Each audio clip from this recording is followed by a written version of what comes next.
Time moves forward, and nothing changes. Like it or not, times change.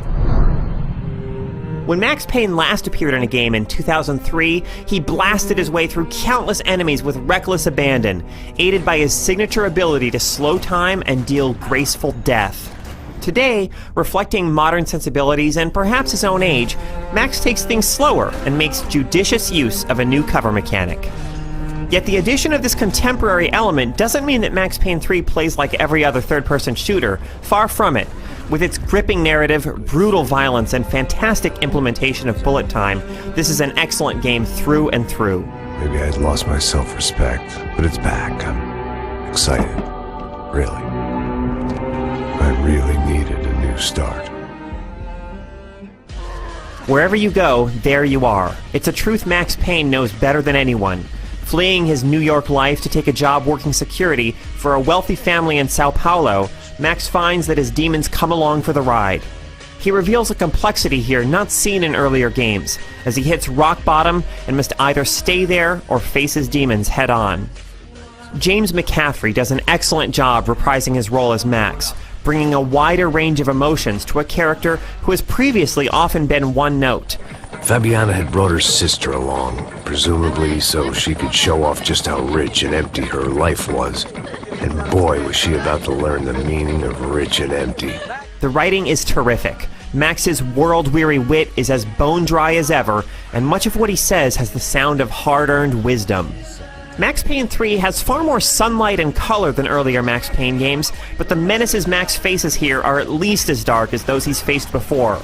And it's not all tropical locations and bad Hawaiian shirts for Max here. A few great flashbacks evoke the atmosphere of earlier Max Payne games. One thing that hasn't changed is Max's ability to blow bad guys away by the hundreds. Shooting in Max Payne 3 feels terrific. This is partially due to the game's unflinching violence. Bullets visibly tear through bodies, leaving holes that spurt blood as your enemies die. Each encounter with a group of enemies ends with a bullet cam, showing your final, fatal bullet soaring through the air and striking its target in grisly detail. It's a cathartic and satisfying way to end each firefight. Bullet time, the defining mechanic of the Max Payne series, lends gunplay a cinematic intensity that remains exhilarating from the start of the campaign until its finish some 12 hours or so later. You can actually see bullets fly through the air when bullet time is enabled, whizzing past your head and causing believable destruction to the world around you. But despite the significant edge bullet time gives you over your foes, they are not pushovers. They make smart use of flanking tactics, so you need to stay aware of what's happening on all sides. And yes, you need to make effective use of cover. There are still situations aplenty where an old-fashioned head-on approach can get the job done, but by and large, you need to approach combat in Max Payne 3 more defensively than in past games. If anything, Max's vulnerability makes combat feel a lot more dangerous and exciting, though it's not without its downside. Max's signature shoot dodge has suffered. You can still leap through the air in slow motion, but because your enemies also make good use of cover, there's a good chance some of them won't be vulnerable to your airborne assault. And as you get up from the ground after a shoot dodge, you're something of a sitting duck. The result is that you may end up using the shoot dodge not because it's a particularly effective tactic, but because, risks be damned, it just looks so cool. The campaign deftly avoids falling into a rut by frequently putting you in situations that fall outside the standard action. It also includes just enough periods where you get to catch your breath and simply walk from one place to the next, taking in your vibrant surroundings before the next firefight begins. It all adds up to an excellently paced, immensely exciting campaign. Where the campaign is tight and focused, the multiplayer is fast and freewheeling.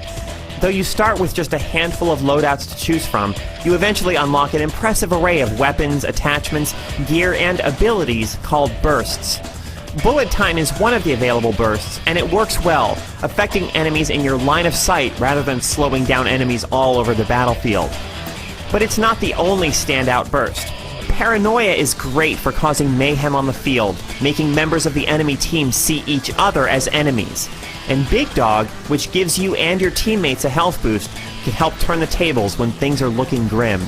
There are standard deathmatch and team deathmatch games, but Painkiller and Gang Wars are much more interesting.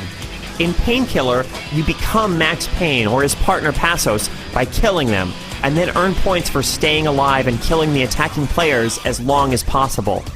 Gang Wars is a 5-round team game in which objectives vary from round to round.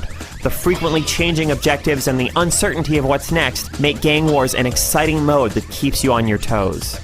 The action is wilder in multiplayer than in the campaign, as players scramble to kill each other, using their various bursts to aid them or to wreak havoc on their opponents. It may not be a measured test of competitive skill, but it is chaotic fun. However, the single-player campaign here is the star of the show. There's incentive to return to the campaign and conquer it on higher difficulty levels, or to tackle the leaderboards in arcade mode and in New York Minute mode, in which you race through levels, earning time for each kill. Times change, but some things don't. You can still count on the Max Payne name to deliver some of the most stylish, distinctive, violent, and pulse-pounding shooting around. I hope you're not drinking on the job, gentlemen. Kidding, I hope you are! Just stay off the yayo, I don't have enough to share. I'm kidding again!